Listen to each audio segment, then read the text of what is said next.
Some may find the following disturbing. Discretion is advised.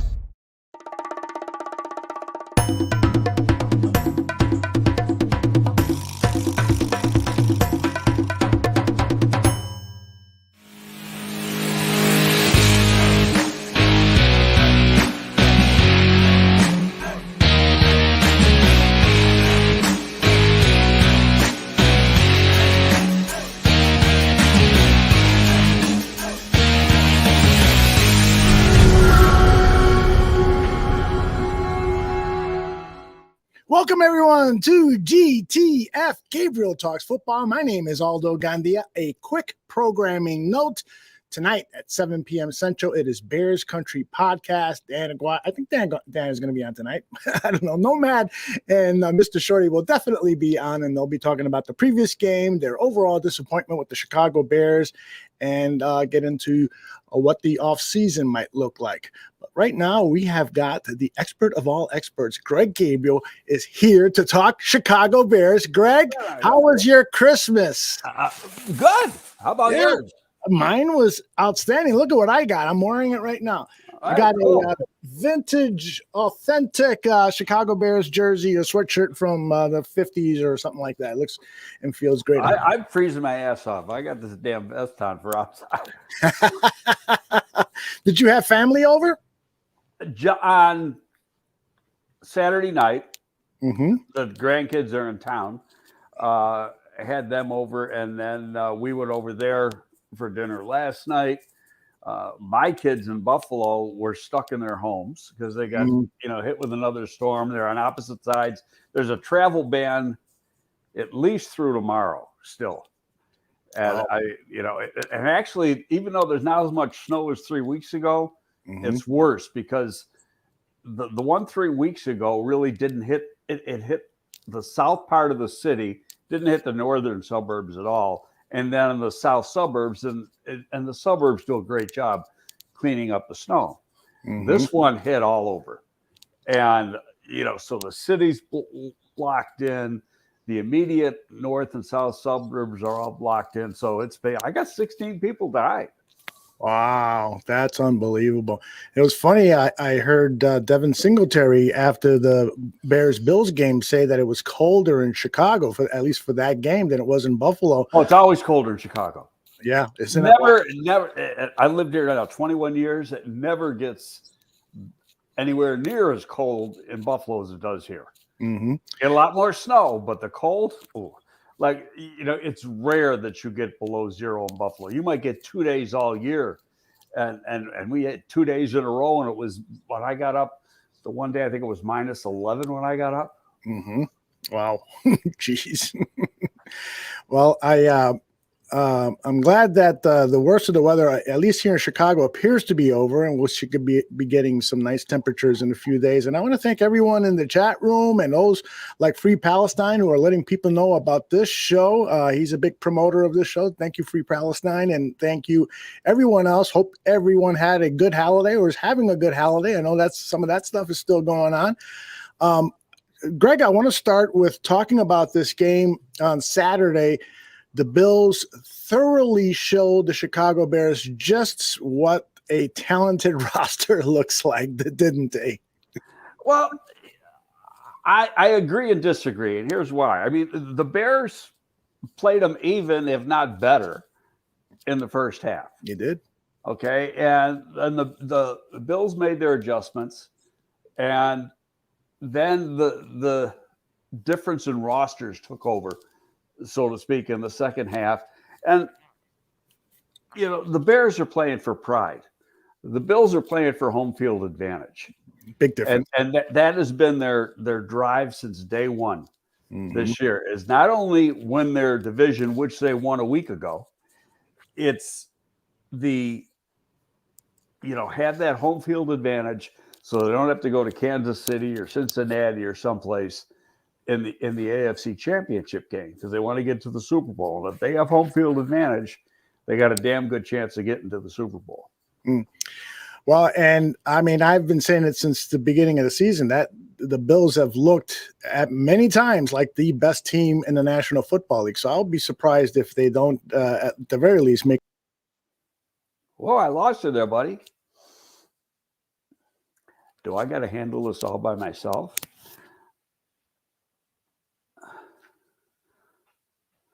Here I am. There you go. I thought I might have to do this by myself. Would you like to fly solo one day? No, because I can't ask myself questions. Well, I'll tell you one thing about one of the frustrating things about Sunday's game or Saturday's game for me, Greg. And again, I hate to question play calling because I know so much goes into that behind the scenes, but it sure does seem like the last 2 or 3 games, Luke Getsy has gotten very, very conservative. Okay, I'm going to answer that right off the bat. Okay. It had everything to do with the weather on this past week. Mm-hmm. I mean, I've never played in conditions that bad. And I've been on the field when it's been that bad. We played Atlanta when I was working, and I was on the field a good part of the game. And it was single digits like it was, but it was a night game. Atlanta put up the white flag after about the first quarter. Mm-hmm. And this was, like Michael Vick was the quarterback. That's how long ago it was. And we killed him. But not only was it cold and you had a wind chill of around -10, -11, something like that. Right. But the wind was swirling and you can't keep yourself warm. The ball feels like a damn rock. Okay. And so, both teams looked sloppy. Josh Allen looked like he had his worst game of the year. Yeah. And I've seen every one of their games. And you attributed 90% of that to the weather. Now, defensively, the Bills did a good job. I know Flus alluded to it, but you could see it on tape. They were spying on him, and really 2 spies a good part of the game. And as Flus said, they executed it very well. Leslie Frazier does an excellent job with that team. But on top of that, they got a lot of speed on defense.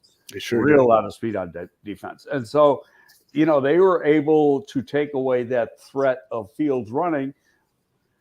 But I don't think, given the weather conditions, the threat was as big as it normally would be. Mm-hmm. Yeah, I think this week you're going into Detroit, you're playing in a dome. I think you're going to see an entirely different situation. And speaking of Detroit, they had been playing good football. They go down and play Carolina. Carolina runs for like 260 in the first half. I don't even know.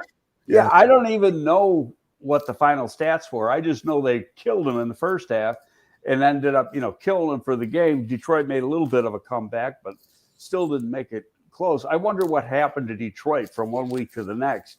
And are they going to play a good game against the Bears? I know the fans right now want them to lose out. The wish is play good but lose. Mm-hmm. Mm-hmm. Yes. I've heard that about 1 million times, and I think I've uttered it a few times myself. Yeah, that doesn't go with my thinking. I'll take 2 wins. Put it this way. I've already done some of the math. Even if they win out, the worst they can be is the 7th pick. Oh, okay. Which is not at all bad. I think Leonard Floyd was the 7th pick overall. No, he was 10. Okay, 10. Who was? Might have been 9. Might have been 9, but because I think they jumped ahead of the New York Giants because the Giants were going to take. Jerry Reese was there then, and Jerry's a good friend of mine, and the Giants were going to take him. The Bears moved up, I think, 2 spots to snatch him. Okay. Well, I want to play a couple of sound bites from the Buffalo Bills. This is Justin Pointer, the safety for the Buffalo Bills, and this is him talking about the game plan from the Chicago Bears point of view. Shut down the run game and force him to be one-dimensional and force, their quarterback in situations that he doesn't want to be in, those 3rd and long, 2nd and long situations. And so, I think we had to get a feel for what they were trying to do to us early. We probably expected a little bit more zone read, quarterback keep, quarterback power type runs. But, they kept coming back to some of the same runs, and we were able to finally start, after that first drive, we settled down a little bit. And we were able to make some plays on the run game and force them into situations they didn't want to be in.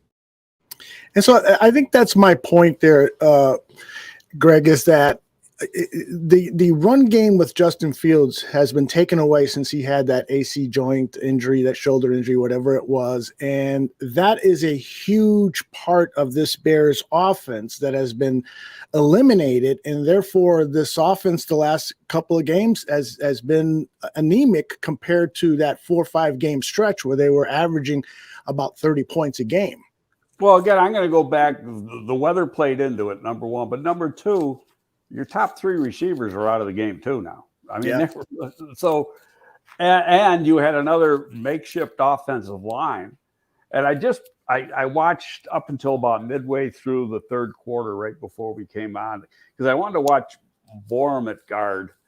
And really, that's what I concentrated. And by the way, Iceland actually played 2 full series in the first quarter and going into the second quarter. He didn't play after that up until I stopped playing. And I didn't even notice that he was in on Saturday, to tell you the truth. And I don't know if something happened to Schofield that he had to sit out those 2 series, but Iceland wasn't that bad. And actually, Barroom, I think, more than held his own. He had the holding call on the touchdown drive. And that really, I don't think that was a good call. Actually, it was a good play by the defensive lineman to go in from him, and Barroom lost his balance. They called him for holding. They got the touchdown, so it didn't matter.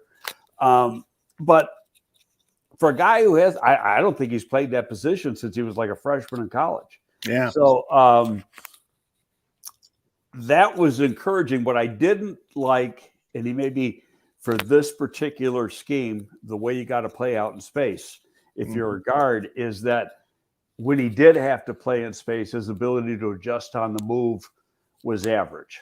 But in tight, as far as pass blocking, run blocking in tight, he was fine. Yeah. Eberflus did respond to a question regarding Dieter Iceland and why he got the snaps that he did. And Eberflus referenced practice, that he had a very good week of practice, and was asked, is he going to see more snaps this season or get into the game at all? And again, he replied, practice. If he practices well or better than the other guys, he'll see some time in there. So that's, I personally like that. Yeah, me too. It's dangle the carrot. You want to play, you got to practice good.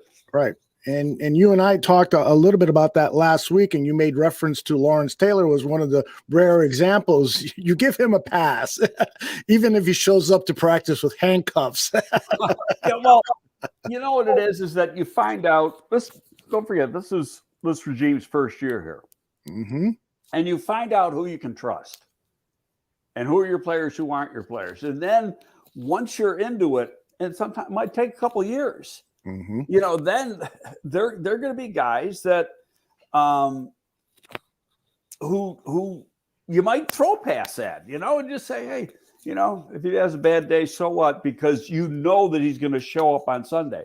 And the most important thing is that he not only plays well, but he doesn't have busted assignments. Right. And so that's the most important thing. Somebody there, I didn't see the name, said Leatherwood didn't get any snaps. Well, he didn't deserve any snaps after the week before. Oh, you ain't kidding. And I've been saying all year, I think he's a left guard, but they put Barroom there.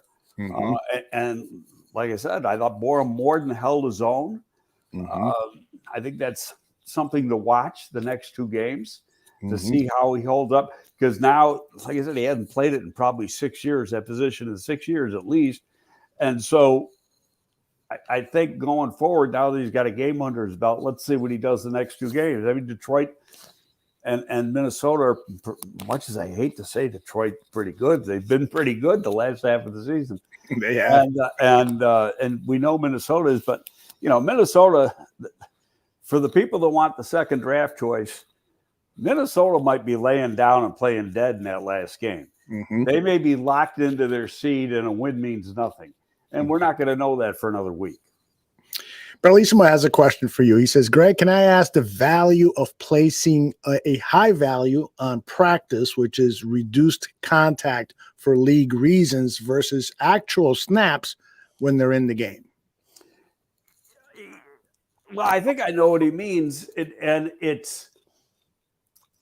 do you practice good? Are you paying attention? Are you going full out? Yeah, granted, you have in fact, right now you probably have no contact or very minimal contact because you're only allowed, I think, 14 contact days once, what they call full contact days. Right. Once camp is done. Now they could wear shells and do some things, but it's not, real football. But it's paying attention to detail, hustling, and not making mistakes, not dropping passes. And speaking of drop passes, Velus Jones finally had some success. Yes, he did. Now, what I want to see is what happens to him after having that success, because I've been saying all along here that I think he needs to have some to grow. Mm-hmm. And he did. He had a nice catch. He had some nice returns. Mm-hmm. He didn't have any, he put it this way, didn't have any bad plays. Yep. In my eyes, he was the offensive player of the game and the special teams player of the game. I really do believe that. I mean, he only had 2 catches, but one was that very explosive 40-plus yard catch, and another one was a nice 8-yard reception. I'd love to see him targeted more. And it is interesting.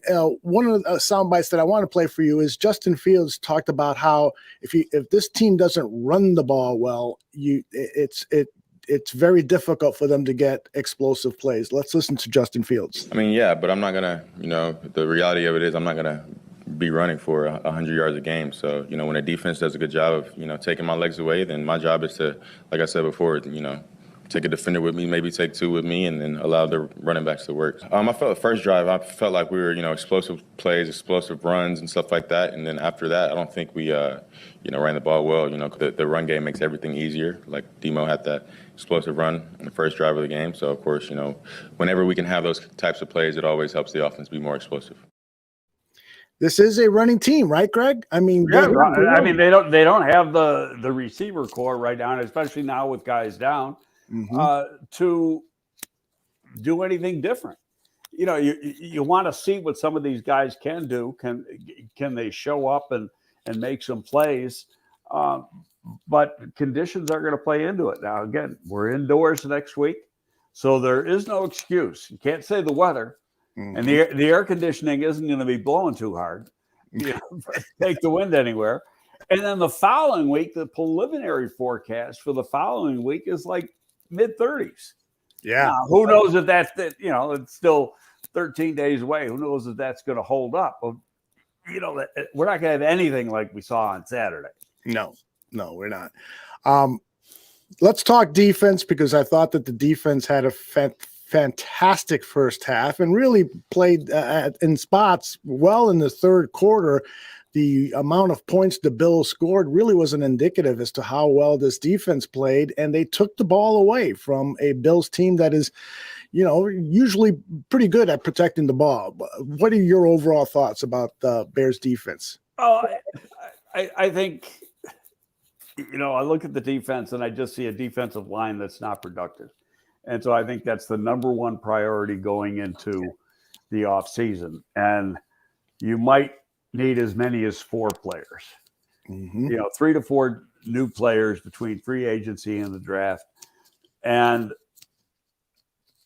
the linebacker group, I think, will be fine. And in all honesty, I'm excited about the secondary.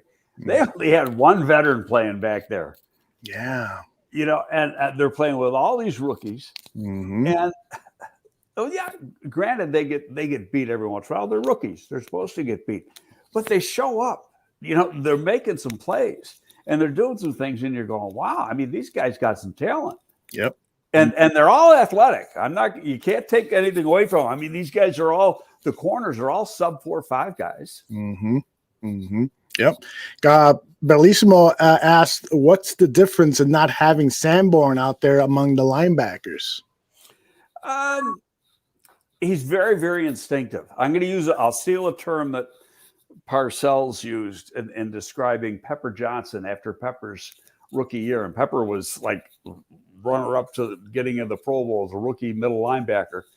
And he didn't say, people use the saying, he finds the ball. Well, Bill reversed that, said the ball finds him. if you know what I mean. Absolutely. And that's instincts. And Mhm. Sanborn has excellent instincts. His anticipation, especially for a rookie, is rare. So that allows him. He's a 4.71 guy. It allows him to play at least a tenth faster, maybe a tenth and a half faster. He's a pretty physical guy. He's not going to bust an assignment because he's real smart. So you're going to trust him. He's going to make plays. Mm-hmm. Renumo just said that Eddie Jackson perhaps is becoming more and more expendable with the play of that secondary. Do you agree with that? That perhaps Eddie Jackson? No, I don't. I don't agree with that because you're.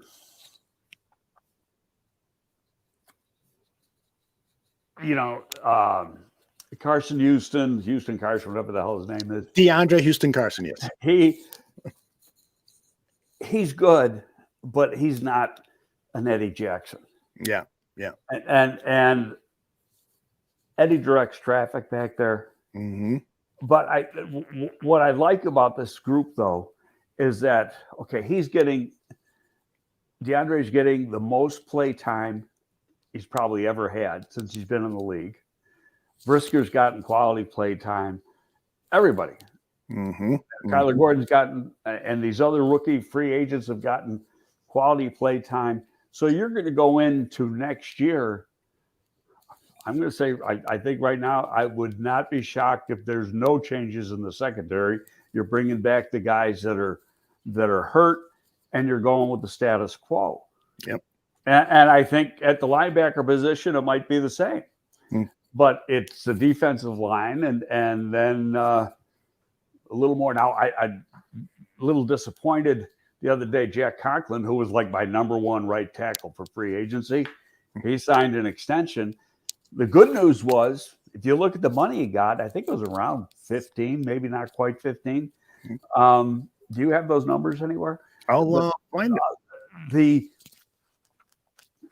That's gonna be the ceiling for, say, a guy like Mike McGlinchey, plays for 49ers. Let's see. We have him down as a 4-year, $60 million contract. 15 a year. Yes, indeed. So that's not bad. Not bad. Mike McGlinchey, Barrelissimo asked, would you look at him, the right tackle? He was my number 2 guy. Mm-hmm. Now, the way I hear it is San Francisco fans think he stinks. But, Bears fans thought Leno stunk too. Yeah, exactly. Somebody had a comment here that I wanted to share regarding the linebacker situation, and I didn't save it. So let me see if I can find it very quickly here. Well, Berlissimo says that Sanborn makes a huge difference on the run deep because of his physicality at the line of scrimmage. And I would agree with that. Well, yeah, I agree with that, but still, what they got, Jones is the only defensive tackle that's playing worth a damn. Yeah. Yeah. Watts makes some plays periodically, but they gotta chore up the interior deep. Well, they gotta chore up the whole thing. They haven't got any pass rush either. Oh, it's awful. It's and you only got one first round pick, so you're only going to get one top defensive lineman, be it inside or outside, and some of that's going to depend on number one, where they're picking. Number two, if they're picking at number 2. What's Houston do at number 1? Now everybody's saying, they're going to take a quarterback, but they got another one. And right now that's a top 10. Yeah. Right. It's Tony's question here that I want to share with you. Is Jack Sanborn like Hunter Hillenmeyer? I think that's a kind of a pretty good comp, although Sanborn, I think, has a higher ceiling. Hunter, I don't think was that athletic. Yeah. He was a taller, leaner guy. Hunter was about 6'4", 6'5", and where Sanborn's 6'1.5", probably a little quicker. So they're different types of players. But yeah, and we were playing Hunter at Sam, and back then the Sam played a lot. It's not like now are like, if you notice, like the Bills defense, Yeah. their base defense is 2 linebackers and 5 DBs. Mm-hmm. They never play with a Sam. That's right. Yeah, it's a different league than it was back then, huh? So let's talk about. I'm getting lots of questions on the 3 players that I promoted as part of this show. Let's start talking about those 3 guys, and starting with. Let's see who I want to start with. Will Anderson, the defensive edge player from Alabama, 6'4", 243 pounds. He's a junior, age 21. We'll get his 40-yard dash and all that other information, hopefully, at the combine. He's a typical Alabama guy. They'll wait till the Alabama Pro Day. There you go. Very, very few work out at the combine. Mm-hmm. You get the height and weight. Now the weight, that weight's off. Mm-hmm. I have a friend of mine who makes 2 school stops a year at Alabama, and his second stop was maybe a month ago, and Anderson weighed 251 on that day. So because that was like a weigh-in day, they weigh in once a week, Right? And he was there, and he weighed 251. His numbers are not as good this year as they were a year ago. We'll talk positives and negatives here. He had 18 sacks last year, 18 and a half. He's got 10 this year. Mm-hmm. Now, at the same time, teams have schemed against him a little bit. Now, he's listed in their defense as really being like a linebacker but he's an edge, but he plays a lot in a 2-point stance like he is right there. Right. But there are times, he also puts his hand in the dirt. Now, this year, they moved him in. First of all, I talked to my buddy just the other day, and I wanted to get a good feel for Anderson. And he thought that had he been able to come out last year, he might have been the first pick. Is that right? Okay. Yeah. Okay. So, but now he had a different position coach, and actually he has 2 coaches because he kind of a cross between an outside linebacker and a defensive lineman. And last year, Salson Seri was the outside linebacker coach. He went somewhere else. He was at Alabama for years, and he's a great coach. I met him years ago when he was at Pitt. And they had a new guy this year, and my buddy says that guy's average. He's not anywhere near as good as Sunseri. So you take that away, and then he was used a little bit differently. There was times when he was playing with his hand in the dirt and lined up like a 5 technique and doing some stuff inside. And, he's not that big. Now, when it's all said and done, he'll probably play between 255 and 260. Mm-hmm. When he gets to our league, maybe not his rookie year, but that's in this scheme, that'll be an ideal playing weight. He's more than strong enough. You see him on tape from last year, 2-gapping a tackle, getting off the block real quick, using his hands, getting to it. He's a dynamic pass rusher coming off the edge. What he's got is he can use his hands, but he's got a lot of flexibility. He can dip and he can get underneath. He's got real good bend. He can close to the quarterback. My buddy doesn't think he's going to have like lightning fast 40 time. Mm-hmm. Think it'll be okay, but he might run in the 4.6s, but he doesn't think he's going to be better than that. But still, that's pretty good. Sure is. But here's the thing. I think, and I'm probably getting ahead, I don't think he's the best player. Right now, he might be the most important need. Mm-hmm. But Carter's the better player. Okay, why is that? Or a better prospect. Because when he lines up and wants to play, he can't block him. Okay, now there is a knock. He gets a little lazy. Sorry, my eyes are itching. I don't feel good today. My eyes are itching, so I guess that's my allergies. Yeah, I've had the same problem today, itching all over. Something's in the air. Oh, it's burning bad. Oh, good. I'm going to take my glasses off. You want to take a break? No. Okay. So, but Carter, some people say he can be a little lazy. Mm-hmm. I'm going to say this about defensive linemen. they all got a little crap in their neck. They're different. They're not like offensive linemen. Okay. I was saying this to my friend the other day. I said, the term I always use to describe a defensive lineman is just thug. And he's got to play, he's rough around the edges. He's got to play tough for, we might have to take a break for a second here and I wash this out. Can we do that give me like absolutely 30 seconds? Okay. Absolutely. Now finish it up. Okay, just a second. You go take a break, and I will. Let's see, what can I roll here for entertainment's sake? I was over at Greg's home. I'm sure some of you have seen this, but I got a little videotape of Greg giving me a tour around the house.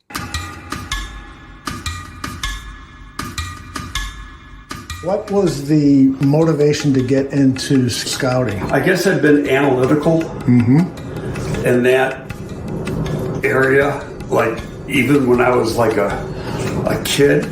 That's Forte's first touchdown, and he autographed it. That's the Pro Bowl players one year. All those are our picks. So it's Briggs, Nate Basher, Tommy Harris. Two things, the bigger ones on top, those were gifts from Parcells when we went to the Super Bowls that he gave all the scouts. It's the 5 Bears. The Bears gave us that. That Ted Phillips gave us. It's opening night at the new Soldier Field. That's Devin's touchdown in the Super Bowl. Devin autographed that. But this is our first draft class. That was so much fun, Greg. Tour of all your memorabilia and stuff. I've got more video from that visit over to your house that I'm going to find some time to edit together soon. You shared some really fascinating stories when we went down to your basement. So more of that video. We ought to bring up that old projector and. Well, I got video of you hauling that thing around, so that's going to be fun to share with the fans. All right, that sucker still works. Yeah, which is hard to find a 16 millimeter projector that works nowadays. Because I don't know. Can you even find 16 millimeter film, let alone a projector? Well, I've got a few things in my collection from my days in college filmmaking that are on 16 millimeters. So really? I might ask you to loan me that projector so I can transfer some of that stuff to video and share with you. $5,000. Does it have LT's autograph on it? No, but that was I got that my first day with the Giants in '84. Outstanding. And it was probably old then. It's got a lot of miles on it, right? Oh, it sure does. All right. You were talking about why you prefer Jalen Carter, or you think Jalen Carter might be a better prospect. Well, it wouldn't shock me if Houston has the number one and Lovey knows the value of a 3 technique. If he really lobbies for Jalen Carter for himself. Now, Nick Caserio is going to have the final say. He's the GM. But it just wouldn't shock me. It depends where they have the number one quarterback. Is their number one quarterback ranked as their best guy? But I want to get back to what I was saying. Defensive linemen, they got to have a couple screws loose. Yeah. And like I said, they got a little crap in their neck, and they're not ordinary people. They're nasty son of a bitches who, their job is to beat up people. And they do. And, offensive linemen, totally different mentality. Except for the only offensive lineman that comes close to having a defensive lineman mentality is Olin. Okay. All the rest, more reserved. They're real smart. There's a lot that are well-read guys. Just they get married young. They're not, they're not knuckleheads. Where defensive linemen, you expect them to be a little knucklehead. Yeah. And then, or you got a comedian like like Spice Adams. Yeah. Funny guy. But I'll add Kyle Long to that list of offensive linemen who've got that kind of thug mentality. Sorry, Kyle. I'm not, please don't hurt me. But in a good way, you want some offensive linemen to have an edge, at least one on your offensive line. Don't you think? Well, they're guys that play hard. That not saying they don't play hard, but just their normal personality. Mm-hmm. Defensive linemen are different, and so if a guy says, "Well, you might have some," like I guess McShay was saying on ESPN a couple of weeks ago, and some people from Georgia got pissed off that Carter's got some character issues. Well, what are the issue? If there's an issue at all, according to people that I know that have made school calls, is sometimes he's not the hardest practice player or whatever. Mm-hmm. If he came here, that would change because you don't play if you don't practice hard. Mm-hmm. It's real simple. They teach you how to be. That's one thing I like about this staff. You're held accountable, and so if you want to play, you gotta practice like you want to play. Mm-hmm. But the talent, like I say, when he lines up and he's ready to go, he is absolutely unblockable. He's a man. He's only like 300, 305. It's not that he's huge, but he's so strong, so explosive. Got advanced hand use for a young guy like that. I mean, he just handles people easily. He makes this look real simple. Does he remind you a little of Deron Payne with the Commanders? He's a lot better athlete than Payne, I think. Okay. They both have the same high level of strength. I mean, Payne is probably one of the strongest guys in the NFL. And when I'm looking at these clips of Carter, it's amazing his strength and how he brushes people aside. I mean, look at this. He just snatched that guy away. He's very athletic. Now, last year they had 3 defensive linemen get drafted in the first round off that Georgia team. Mm-hmm. 2 of them in the top 10. Wow. He's the best one. He's better than any of those 3 guys that went last year in the first round. That's awesome. That is awesome. So, but here's the kick, and this is how you play the game. Number one, what's Houston going to do at 1, assuming the Bears have number 2? And then it's value of position. And in this defense, the 3 might have a little bit more value over the edge. But in my opinion, you always got to take an edge first because he gets the quarterback down. But this guy will do that too. And then it doesn't look like in free agency there's going to be much there as far as pass rushers. Mm-hmm. And you got it. Now, there's going to be some guys that are going to be able to help you. But, you got to be careful because you don't want to overspend. But there are defensive tackles there. So if you can get some of these guys in defense, one of those defensive tackles, then I would think that would slant your draft choice to Anderson. If you strike out on those defensive tackles, then it's going to be a take your pick. Yeah, somebody just asked a question related to that. It is from Jamal Lewis, not the Jamal Lewis that played with the Ravens. He asked, say we draft Carter, is there someone in free agency that you would put next to him? So I'm calling up the free agency list here over from SpoTrack. Let me scroll through this. I'll put it up on the screen so you can take a look at it. And maybe there's a name that will pop out at you. The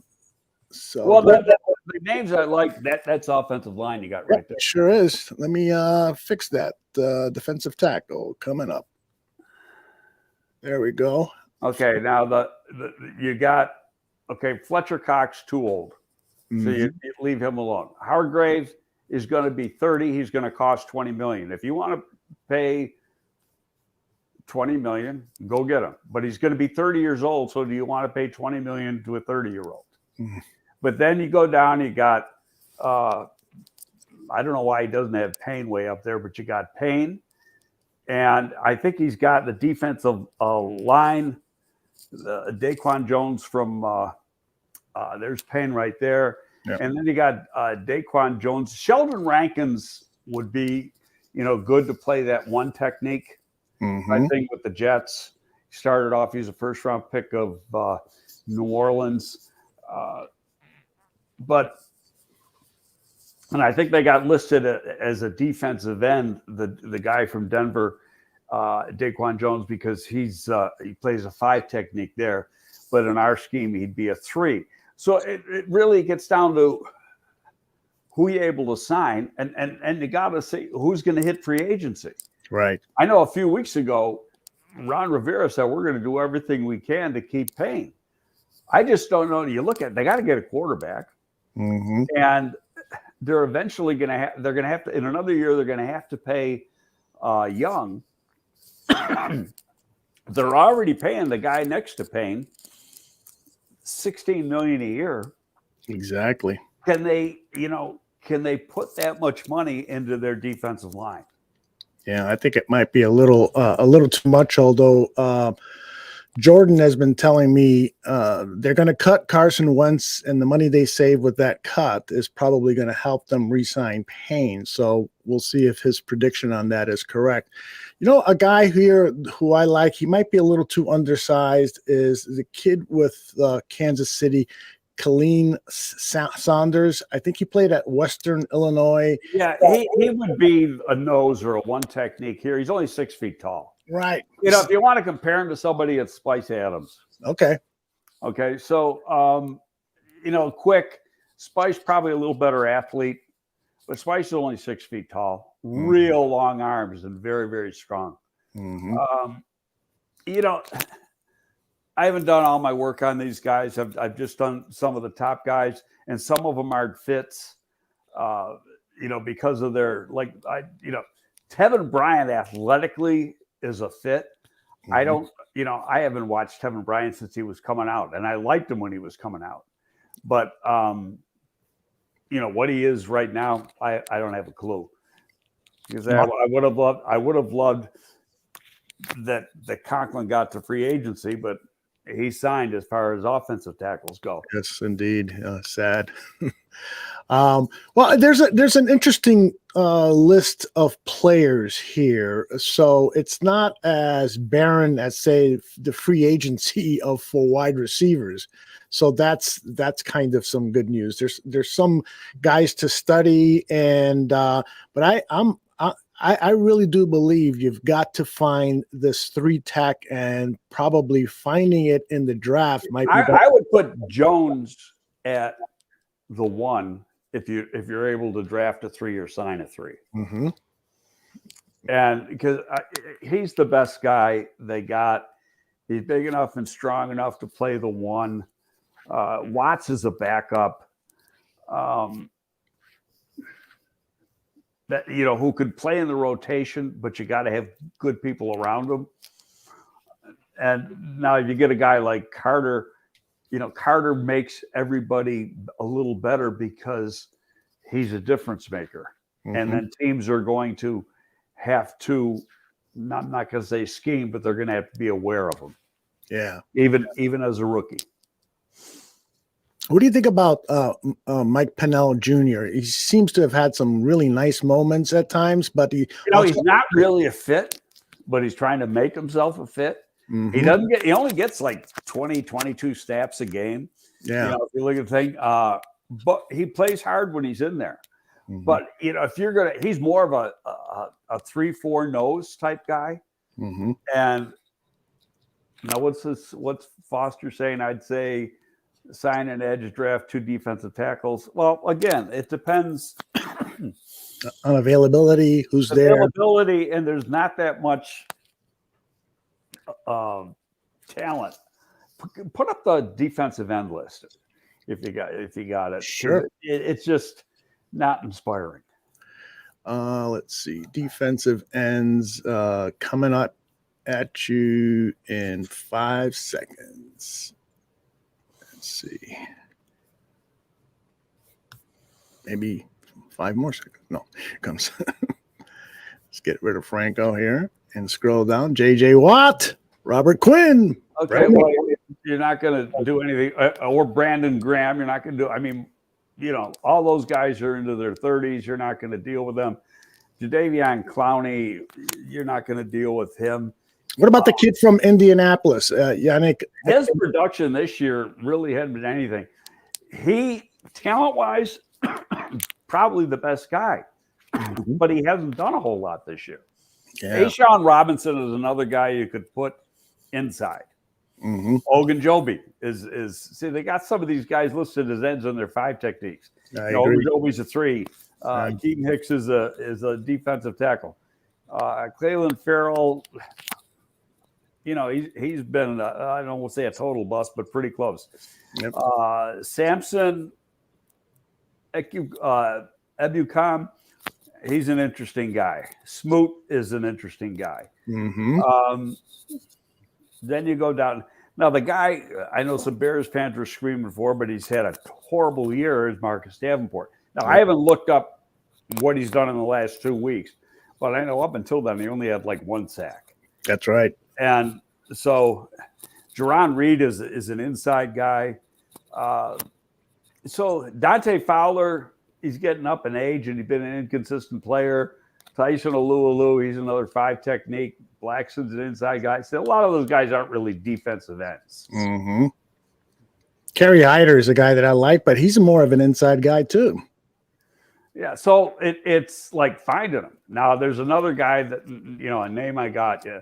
And if let's say you win a game or 2 and you lose out on Carter or Anderson, then the next pass rusher consensus around the league is Tyree Wilson from Texas Tech. And this guy, he's athletic as hell. And I've never seen you put on the tape and you want to scream at the coaching staff. You want to find out, who the coaches are. Texas Tech, say, what the fuck are you doing with this guy? Because a lot of times, this guy's got some natural pass rush ability.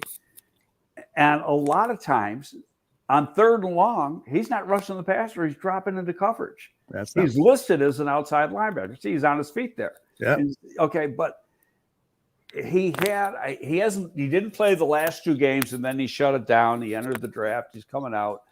So he had a little, I think, hip bruise or something. So then he shut it down. But see, he's got the bend there. Yeah. And Poles went down to see him during that. I think it was the mini bye. Yeah. Poles and Cunningham both went, right? Yeah. And Dan Brugler, who I think of all the draft analysts is by far the best as far as evaluating. Yeah. And he's got it as a number 8 player.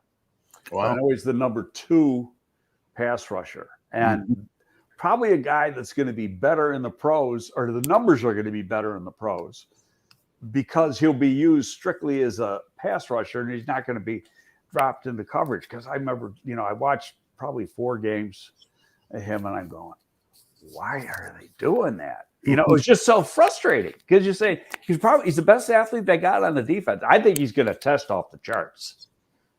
It wouldn't shock me if he runs like a 4.58 at 6'6", 275. Wow. That would be phenomenal. Yeah, Jordan is a big fan of him too. Tyree Wilson in a trade down to 7 or 10 would be a nice. Jordan, they may have 7. They win their last 2 games. Minnesota might not show up in the last game.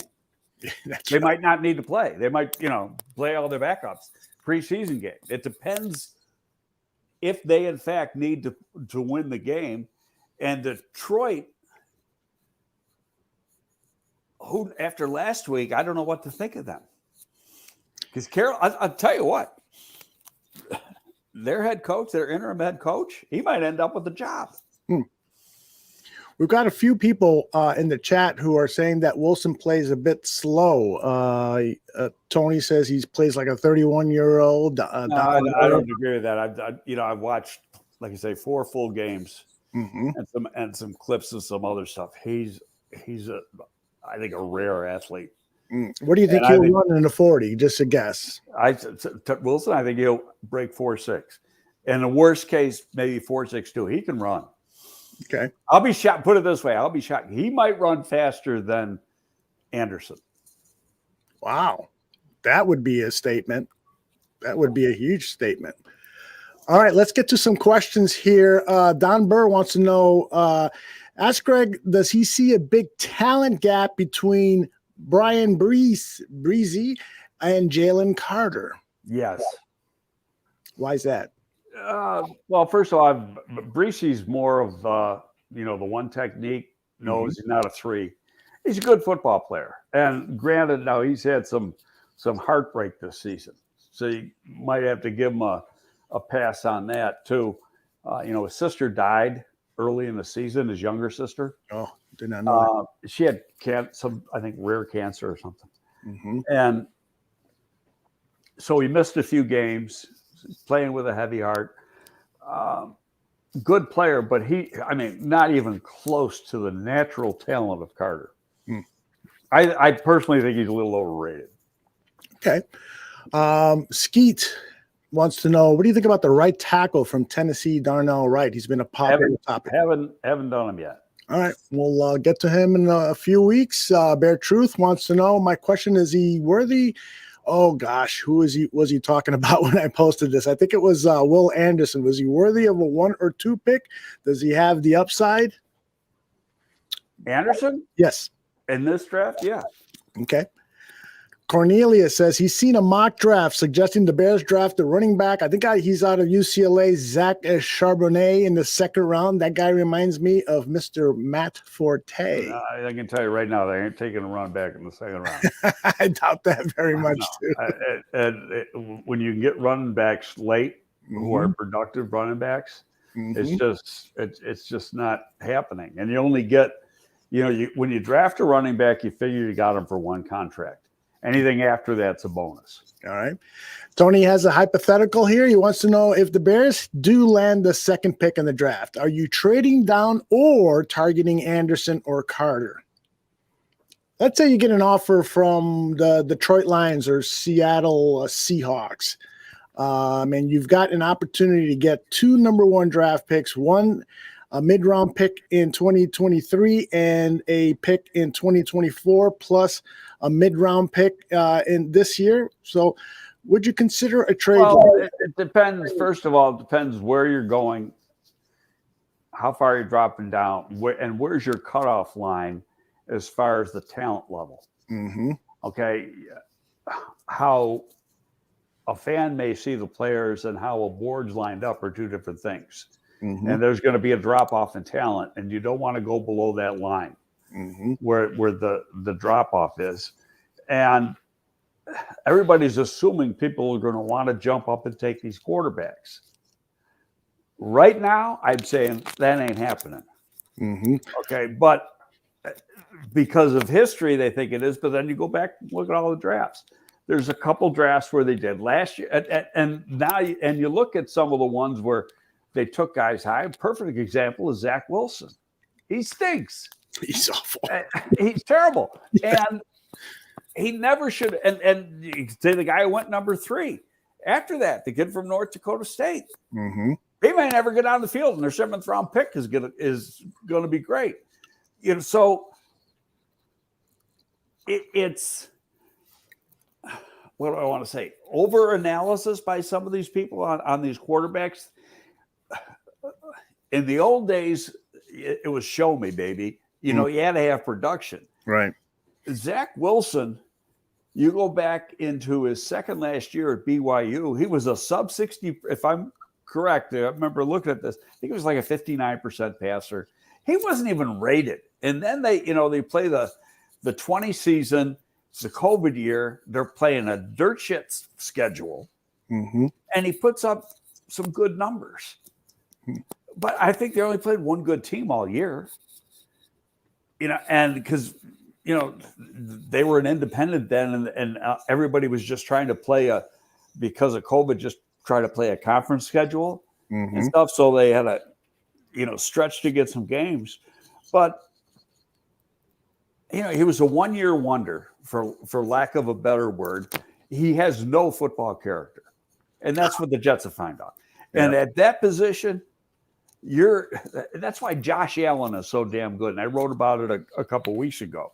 He has willed himself. He was only a 55% passer at Wyoming, but he spent the last 4 off season just working and working and working. He went from 50. His first year in the NFL, he's 52%. His second year, he went up to 59%. Then he went to 69%. That is unheard of in the NFL for a guy to jump 10 points in 1 year. That's amazing. Yeah. Wow. But it's all the work that he put into it. Mm-hmm. I do have to tell you, I mean, you and I have talked about this before. It just seems to happen almost every draft that some general manager falls in love with a quarterback and overdrafts him. I mean, well, yeah, and you're hoping that that's the case, but knowing that the quarterbacks get hot in March. Mm-hmm. Mm-hmm. That's right. Okay. Right now, okay, you look at it. Go back to the year Justin Fields. Mm-hmm. At this time of the year, then Justin Fields was the number 2 quarterback. And all of a sudden, he became the number 4 quarterback. Yeah. And not only does it, he's number 2, and then he plays the game of his life against Clemson, against the guy, Lawrence, who becomes the number 1 pick. Yeah. Okay. And played, gets the shit kicked out of him in that game.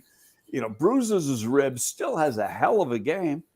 Yet he slides down, and you got an FCS player who plays 1 game. Because he's an athlete, he's got a strong arm. I don't care. You got to play at that position. Indeed. Got to have that game experience. And the same thing with White. He had a great workout. Mm-hmm. There was what was the guy's quarterback the year we took Grossman? The guy from Cal. A bunch of coaches fell in love with him because he was on a knee and threw the ball 75 yards in the air. What was the year that Grossman was drafted? Was that 2003? 2003 draft. I'm going to look that up. I want to know who this Cal quarterback was. He went like 19 because Baltimore jumped in front of us. We made it. We brought him in and let him talk to the press. Made it look like we loved him when we rejected him at the combine. Oh, wow. I'll tell you the story, what happened. Okay, go ahead. I just can't remember this guy's name now. And I'm looking furiously for it. Quarterback from Cal. Let's see. The 3rd quarterback chosen in that draft was Kyle Bowler. That's right, Kyle Bowler. That's him. So we interviewed Bowler at the combine. And his numbers were horrible before his final year, and that's the year Jeff Tedford, who was a pretty good offensive coach, came in and coaches Cal. And so we asked him, in that 15-minute interview, said, how did you handle losing? And, what was it like? It had to be tough for you. And, he looks at us and he goes, well, I wore a hoodie around campus, kept the hood up so nobody recognized me. He ended any chance of being a Chicago Bear with that answer. Thank you. He was awful. But we played it up like we loved him. And we played it up like we loved Chris Sims. We weren't going to draft either one. That's hilarious. Chris Sims, too. Huh? Chris threw a nice ball, by the way. Yeah, no, and his dad was a good friend, and I like Chris. And I remember, John Shoup was the offensive coordinator that year on Dick Geron's staff, and after Sims had his interview, he was just, we got to have that guy. Okay, John. I love it. All right, let's get to some more of these cues here. Bear Truth 9. Where does Will Anderson stack up versus top defensive ends drafted in the last, say, 5 to 6 years or so? Well, you can use two. You can use Myles Garrett and Young, who the Washington has, and he's not as good as those guys. Different kind of player. He's smaller. Yeah. He's more of a. I'm not going to say he's a finesse player because he's not. But those guys are like 270, 275 pounds. They're bigger guys, where Anderson's more of a speed guy. But hey, the numbers speak for itself. Like I say, last year he had 18 or 18 and a half sacks. He was a one-man wrecking crew.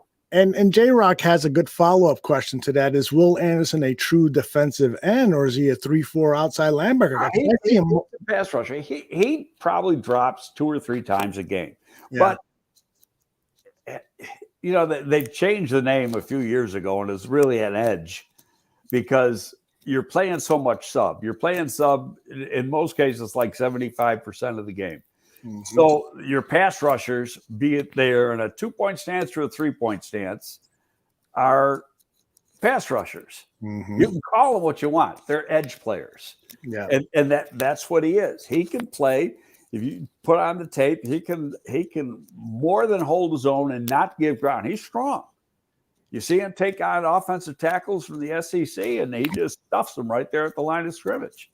You know, but they say he doesn't have the natural talent of a Myles Garrett or a Young. Is there when he does drop into coverage, when Will Anderson does drop into coverage, does he do a solid job there in pass coverage? Because you still see that. In all fairness, when he drops, I don't watch because that's not what he's going to do here and with this team. All right, his hand's going to be in the dirt and he's going forward, which is what I like my defensive end or edge players to do. Right. I mean, but again, I'm not worried about him, and I'm not worried about Carter. I just want to know what Houston's going to do at 1. In fact, as soon as we get done with this, I got to call Pep Hamilton because I got to talk to him about a thing. So, but he's not going to know anything. So, well, tell him we all said hi. We can't wait for him to come on to your show. What about Tony saying Jalen Carter can line up anywhere on the defensive line? You agree with that? Well, in a 3-man front, he can be a 5. He can be a 3 in the Bears. He can play the 1. Yeah, I mean, he can play any of those inside positions. He's not a defensive end. Now, could you put him at left defensive end in some schemes? Yeah, and Vic Duran's scheme that we played when Greg Blosh was a defensive coordinator. Yeah, you could put him at left defensive end then, and it probably would have been damn good.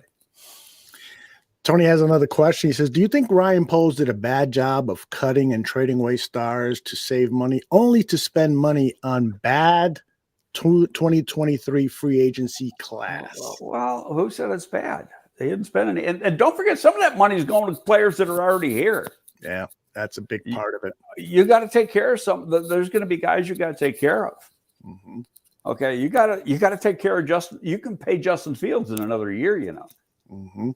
Okay, you got to pay Jalen Johnson. You know, there's people on this team that are going to need contracts, and yeah, and so it's not only going into free agent. They got so much money. Wouldn't you like to have 5% of that? I mean, they give you $5 million. I mean, you know, they're going to have, and when they set the number, it wouldn't shock me if they have 115 to 120 million in cap space going into free agency. Yep. And you've actually, what Jazz is saying there up on the screen, you've actually said that before, that you will not be surprised if there's a lot of that money still unspent in 2023 because of some of the needs for 2024. Right. Well, you can take care of Jalen Johnson after the final game. Okay. So, you can do it for next year. But that's going to be up to them, whether they want to do it. Now, I'd rather do it now than wait another year. You know, get them locked up. Laz wants to know about the center position. He, he's not convinced about Lucas Patrick, and of course, Well, he's only seen Lucas Patrick for 1 quarter at center. right. You saw him in Green Bay. You saw a bunch of his tape at Green Bay, and you think he could still potentially be the center for 2023 and maybe beyond. Based on what I saw, yes. Now, this coaching staff has a different attitude. Then fine. They're going to do what they want. But there's a reason they signed him. And again, you go back and he played center, in 21 and 20 at Green Bay. I think he started like 28 or 30 games or something at center and really played well. And those are playoff teams. So he was a center on a playoff team. Okay, now this year he gets hurt at the beginning of camp. Then the other guys got hurt. So when he comes back, he's got to play guard. He's not good at guard. So he's playing out of position. And they signed him to play center. Yeah. Although he did have a couple of good games at guard with Green Bay. And that's my concern, is that maybe it's the system. Maybe it's the offensive line coach. Well, the system is the same. Right. But the offensive line coach is not. And now the Bears have a great offensive line coach. I'm not saying but there might be a disconnect there. And clearly, the tape from 2021 could mislead us into thinking that he's still that player in 2022 or 2023. I mean, but he's only been in the league like 5 years before that. He's still a young player. He's an offensive lineman. Okay. I mean, offensive linemen can play till they're 33, 34 if they remain relatively healthy. J2K. Then you could be Andrew Whitworth and you can play to your 40. J2K says Patrick has a cuttable contract next year. In my opinion, not a lock that he's back, and I'd love a young offensive center in a year that has great centers in the draft. And there was a question regarding that. Bear Truth 9 says, you think there's a chance? Well, that's not the question. Trenton Simpson. I must have accidentally erased it. But somebody in the chat earlier said, do you think the Bears might look at a center in this draft given the depth of it? Yeah, I mean, they could, but it's if they walk away from Patrick, they're going to do it early. Okay, so and that's going to tell you what the thinking is. Don't forget they drafted a center last year who got hurt in training camp. The kid from Illinois, and they like him. So Kramer. Yeah. So there's a center in waiting, so to speak, with him and Patrick. And in fairness, the last half of the season, Mustipher hadn't played that badly. Yeah. But Mustipher is not a starter. Mustipher is a backup. Right. Berlismo Berlismo is concerned about Jalen Carter. He's listed some of his issues, and he wants to know, when you were scouting Carter, did you see anything of concern regarding Jalen Carter? No. What did he say? He listed a raft of his issues. What are his issues? Yeah, Berlismo reminded me. I think one of the things that you may have written is that you see him on the ground too often. So I don't want to speak for you. I don't remember the list of things that you had. So if you can list those again for us, so that way Greg can react to it. Let's get. I see one of the most, when I look at the natural talent, one of the most dominant inside players I've seen in the last few years. Yeah, I mean, to me, that's hard to argue with, but you guys look at tape a hell of a lot more than I do. I love the defender's comment. He says, Sam Mustipher is annoyingly durable. It's a good trait to have. But hey, you can't play unless you're healthy. That's right. All right, so here's Bellissimo's comment. He says, somebody else could say he doesn't get hurt because he doesn't hit anybody, but I love that line. I got to remember that. Dips his head into doubles, off balance often, gets ear-holed easily versus power concepts, takes plays off, looks out of gas on longer drives. He wins quick or not at all. I don't totally agree with that. I agree that he does take off some plays. And I don't that's a decision that I'll go back to the beginning of the show. Mhm. With most defensive linemen, you're not getting an Alder boy. You're not getting a clean bill of health. Mm-hmm. Okay, there's going to be stuff wrong with them. So you look at the good, and then perfect example, Tank Johnson. Tank Johnson was damn good, but you look at the tape and you could have, from University of Washington, and you could have come up with a lot of differences. Same with Tommy Harris. Mm-hmm. Oklahoma was rotating before anybody else rotated, and so Tommy was playing probably a half of the game, and that's it. And there's plays that he took off, and don't forget, we got him with a 13th pick in the draft, and he was it was a freak draft. It's the first defensive lineman to come off the board, and he was 13th in the draft. Wow. That never happens. Okay. Well, we're going to stay on that topic because I think that's a great topic. And on a future show with Danny Shimon, we'll talk to him about it, and Neil Stopchinski. I want to quickly, before we get out of here, I want to talk about the wide receiver position and Brad Bigg's excellent 10 thoughts, a column that he comes up with a day or two after the Bears play. He talked about how the Eagles and other teams improved their offenses with their young quarterbacks by acquiring quality veteran wide receivers. And he doesn't know, of course, hopefully Chase Claypool will become that player. We haven't seen any signs of that this season. But if Ryan Poles decided to try it again, to try to pick up a veteran wide receiver, do you think that Jerry Jeudy from Denver could be a guy, or should be a guy that Poles might target? Well, did George Payton draft Jerry Jeudy? Yes, I think he did, right? Well, George has still got his job. That is weird. No, I like George, Mm-hmm. and he must have turned down 10 jobs over the years. Wow. And he finally took this one. What I don't know, and I tweeted this out last night, and it got a lot of play. I said, word around the league is that there's going to be a total house cleaning in Denver, and less than 24 hours later, the coach gets fired. Yeah. But then I retweeted it with, I should have phrased this better. It should have been speculation is around the league. I mean, that's what the general thought was. Right. But was George the man responsible for the hiring of the head coach? Now, you'd think so. He's the general manager. Right.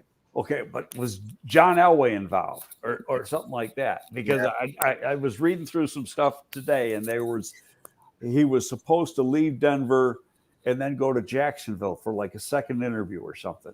And they didn't want him to go to Jacksonville, and so they locked him up, tried to lock him up before he left. And that was like on January 27th or something like that. Okay. And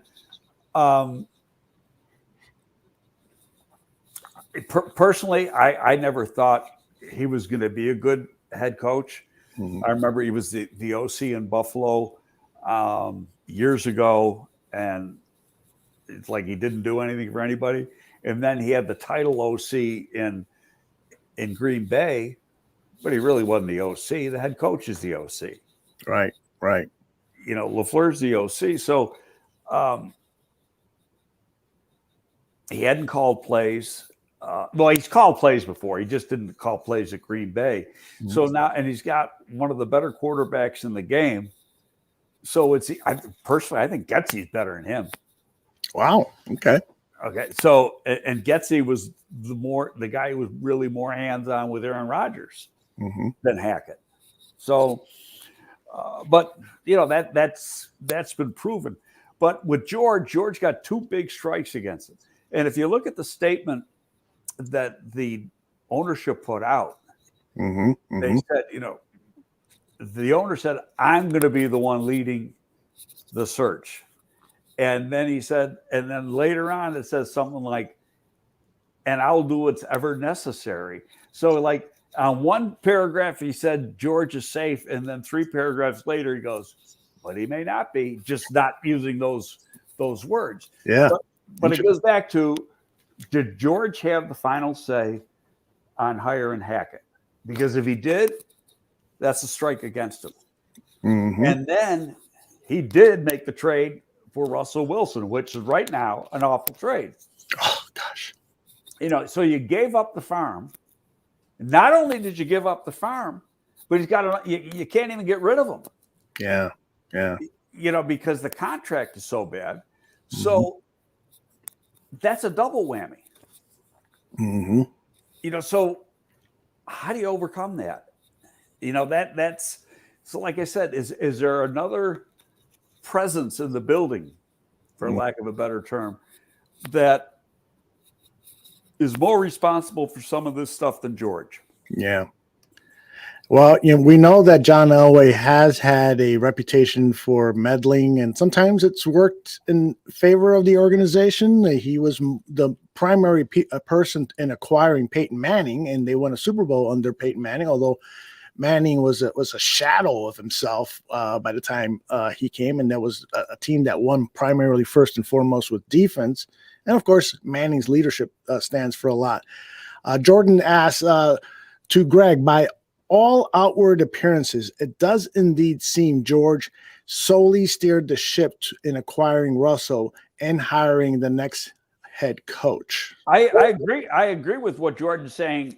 Right there he goes, from outward appearances. Mm-hmm, mm-hmm.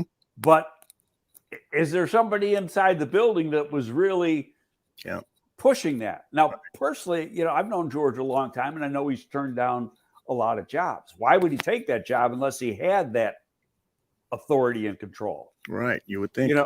So but Elway was the GM. What's Elway's role now? Mm-hmm. He's still drawing a paycheck.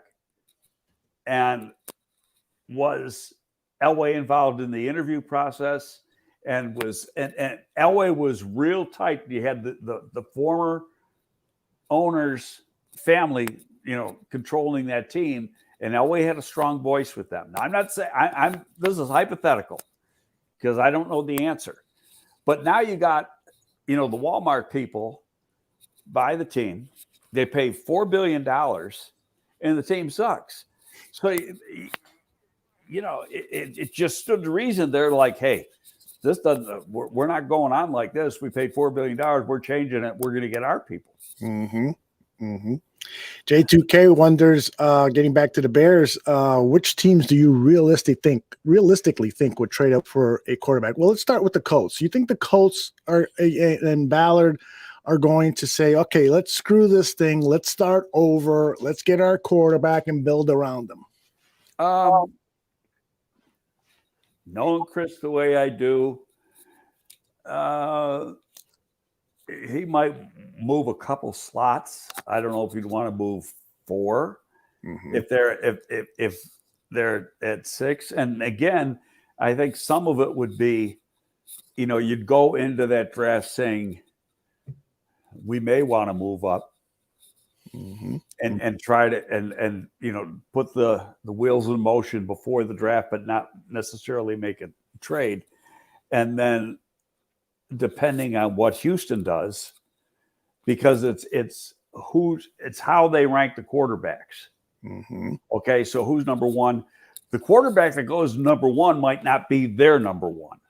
Mm-hmm. Okay, like did was Trey Lance and the BYU kid, were they ahead of Justin Fields on the Bears board? Boy, I'm gonna guess no, but yeah. Okay, but it's going to be different. Yeah, it's a given that Lawrence was the number 1 QB, but how did the other teams have him rated? Mm-hmm. And just because Mel Kiper has him rated some way, that doesn't mean the teams have him rated certain way. So that's going to play into it, and then. Let's say the guy, let's just say Houston takes the kid from Alabama. Okay. Yeah. And so that gives the Bears a shot at at either defensive player. And Chris would know that. So if he wants to move, then I'd go to number 3. The team picking number 3, which is Denver, which, I don't think would take a quarterback. They probably, because of all the money they got thrown into Russell Wilson, but you never know. But if George is still there, and he's the guy who made the trade, so I think he's going to give it at least one more year. And what's this? Is this as of today? As of today, yes. The Texans are picking first. The Bears are second. Seattle from Denver would be picking third. You think Seattle would be interested in moving up a slot? Oh, that's right. Seattle's got it because of the trade. The Seattle might, but why?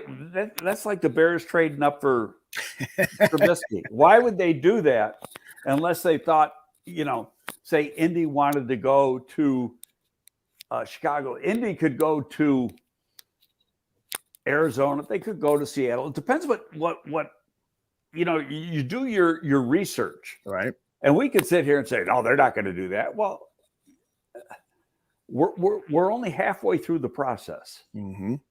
And it's you got to get into these kids' heads and define, and the interviews are very important. Private workouts are very, very important.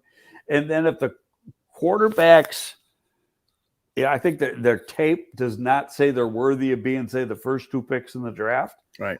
I'm not saying they're not talented guys, but that can change because you're going to get driven, because you're going to have a team driven. And I got to have a quarterback.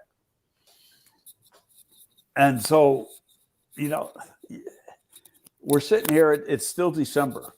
Yeah, it's very early, man. It's fun. Yeah, you're gonna know more about this in March and the first week of April, and then you're gonna find out, okay, who's hot and who isn't. And there's gonna be names like Tyree Wilson. I think he's gonna be a hot name. Yeah. And Dave Brugler, like I said, had him as number 9 player or number 8 player in his last ratings, whatever it was 8 or 9. Then and where's keep going down there a little bit. Who's got 10? 10 is Houston's at 11 right now. Yeah, 1 and so that if Cleveland loses another couple games, see, Houston can move up to maybe 7 or not 7 to 7, maybe 6 or 7 around in that area, and then Houston can say, well, I'm going to take the best player at number 1, and I'm going to get my quarterback, or maybe I trade up from that to get my quarterback. You follow what I'm saying? So all that stuff's got to be figured out. So it's not, everybody says, oh, we're sitting at 2 and people are going to want to trade up. So go back in history and look at how many times people traded up for the second pick. Yeah. All right. And J2K's follow-up to that is, he says the point of his question is that he doesn't see teams trading up with the Bears for a quarterback this year. He thinks that the Bears will be drafting at 2nd and taking either Anderson or Carter, which is a legit argument or speculation. And what I'm saying is that they might not have a choice because one of them may go to Houston at 1. Okay. Makes sense. Okay. And that Houston may say, I'm taking a quarterback with the other pick. And like I say, move. Because they very well could pull that off. Right. And Stephen has an interesting question. Do you think even Chris Ballard would even want to do business with the Bears? Why not? Ryan Poles worked for Chris Ballard. So they were buddies. Yeah. Yeah. I think that Poles worked under Ballard for 4 years at Kansas City. Yeah, I'm assuming that the motivation behind his question is the fact that Ballard has nothing but, I know that jerk off at the Bears blog, he has nasty things to say that Chris is anti-Bear. The farthest thing from the truth. Okay. He has a ton of respect for the organization. All right. I believe Greg Gabriel over just about anyone on planet Earth. So, all right. I think that's probably a good point to close this episode of Gabriel Talks Football. Greg, we've got a game next week against the Detroit Lions. I'd love to say that we're definitely going to win that game, but I don't know. This Lions team is stacked with talent. I'm still not an admirer of their head coach or their coaching staff, but they have won more games than lost over the last 6-7 weeks. You have any? I'd agree with you until they just did a total belly flop on Sunday. That was awful. Awful. So and it's like, where'd that come from? Because the arrow was, in fairness, the arrow was going up with that team. Yeah, it was. Okay, and then they did a total backflip, and so I don't know what the hell's going to show up. Now it's a home game for them, so you think they're gonna, and it might be the last home game because I haven't looked at their schedule. You think they may want to go out in style at home. Bears are still going to have. They had 12 starters out, 6 on each side of the ball last week. They're going to get a few guys back, but still they're undermanned. I mean, Detroit's a 5.5-point favorite, and they probably should be. Yeah, I think the Lions and Packers finished the season. That could be a playoff game for them. I better double check that before I put a stamp. Is it in Green Bay or is it in Detroit? It would be in Green Bay. Don Bird, come on, help us out. You're a Lions fan. You should know this. Don says, Greg, belly flop. We lost one 3-and-out of the last 8, and they're playing for so he's questioning your use of the term belly flop because they've lost 1-3-out. I don't know what that means, but yeah, but they went to a team they went on the road to Carolina, which is a below average team. Yeah, you got an interim coach, and they stunk. I mean, Carolina ran all over them. If they had 260 yards in the first half, I guarantee you they had over 300 yards rushing for the game, which, it's a fallacy to say that because one team ran on you, another team can run on you, because teams make adjustments to, in their game plan. Absolutely. But, so who knows what's going to happen? But to me, it's concerning that they had been playing good and then they stunk in a game that they needed, on Saturday. Right. Indeed. J2K wants you to check out, if you haven't already, defensive tackle Kobe Turner from Wake Forest. He will be at the Shrine game, like you will be, like I will be, and another barroom person or two are hoping to get out there. So that's going to be fun to take a look at these prospects. Kobe Turner, have you seen any? No, I haven't done him. All right. Well, we'll take a look at him and report back to you, J2K, and everyone else here at the Barroom Network. This is it for our this week's edition of Gabriel Talks Football. We'll be back next Monday talking about the upset the Bears will have had over the Lions. The Lions do play at Green Bay that final week. So I think one other thing. I think if they go 1-1, and I might be wrong on this, the worst they can do is 4. Okay. That they being the Lions or they being the Packers? No. I'd rather the pick the Bears. If the Bears go 1-1, the worst I think they can be is the 4th pick.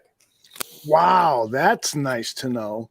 That's nice to know, because one of the quarterbacks, the quarterback that you were saying probably is the best in this draft is Will Levis. And so there may be a chance. I'm gonna put let's phrase it right. Okay. He's the most talented. Okay. Does he have the numbers that the other two have? No. Did he have last year? He had a pro offensive coordinator, Liam Cohen, who came from the Rams, went back to the Rams, and now Cohen's going back to Kentucky. So they had a 1-year guy. They changed the offense a little bit. His offensive line a year ago was pretty good. 2 of those guys got drafted. This year, put on the Kentucky tape. He was running for his life all the time. And he didn't have anybody in the receiver corps. The year before, he had a couple pretty good guys. So what people that I know around the league are saying, put this kid at Alabama, put this kid at Ohio State, and his numbers might be off the chart. Yeah. Because of the natural traits that he has. Yeah. But, Young's a pretty good player. The only negative you really got on Young is that he's tiny. You know, he might not be 200 pounds, 5'11" and a half. So he's got he put it this way, not built like Justin Fields. Okay. So, of course, Brock Purdy is making undersized fashionable again. yeah, but he's bigger than oh, yeah, Young. Yeah, is he? Okay. That's going to be it. By the way, Foster's right. Well, it's almost 200 people have been watching this show today on YouTube alone. We've got hundreds more watching on Twitter. Give us more than 7 likes. Come on, get to work here. Yeah. It is what it is. People, I got to call Pep. Call Pep, and I will be in touch with you this week, and we'll see you next Monday, brother. Sounds good. See you later. All right. And just a reminder for everyone else, it is Bears Country Podcast tonight. Take care, everybody. Happy New Year.